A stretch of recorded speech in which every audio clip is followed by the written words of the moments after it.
The old elevator lurched to a halt.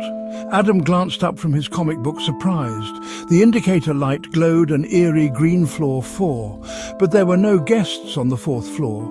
Not tonight, not any night. The 4th floor had been closed off for years. He tried to shake off the uneasy feeling creeping up his spine. Probably just a glitch, he thought. Old hotels were full of strange noises and unexplained events. Still, curiosity gnawed at him. What harm could it be to take a quick look? Adham tucked his comic book under his arm and headed for the stairwell. He took the steps 2 at a time, his footsteps echoing in the silence. As he reached the 4th floor landing, a cold draft hit him, sending a shiver down his back. He took a deep breath and stepped into the hallway. The hallway was shrouded in darkness. A single flickering light bulb cast long, dancing shadows on the faded wallpaper. Dust lay thick on the floor, undisturbed for years. A musty smell hung in the air, a scent of forgotten memories and things best left undisturbed. Adham's heart pounded in his chest as he crept down the hallway. Each step seemed to echo louder than the last, amplifying the silence that surrounded him. The air grew colder, sending a prickle of goosebumps across his skin. He felt an urge to turn back, to flee back to the safety of the lobby.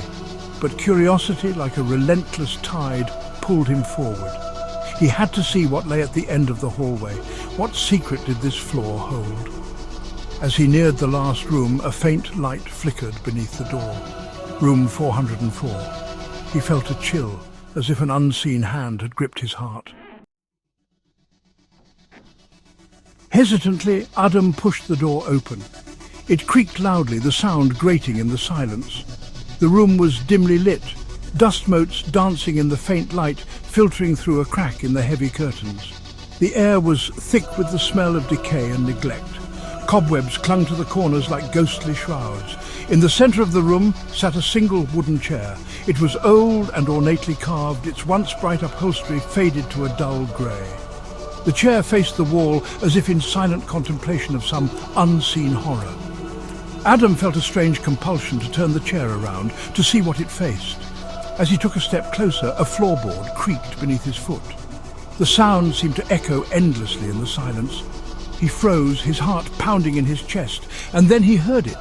A whisper, soft and cold, seeming to come from the very walls themselves. "You're not supposed to be here." Adham spun around, his eyes scanning the room, but there was no one there. He was alone. Or was he? The hair on the back of his neck stood on end. He could feel a presence in the room, something unseen but undeniably present, something watching him.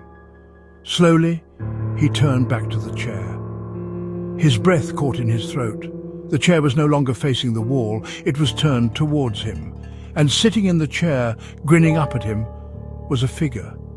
The figure was shrouded in shadow, its features indistinguishable. But the grin, that grin was wide and unnerving, filled with an unholy glee that sent chills down Adham's spine. He stumbled back, his eyes fixed on the grinning figure.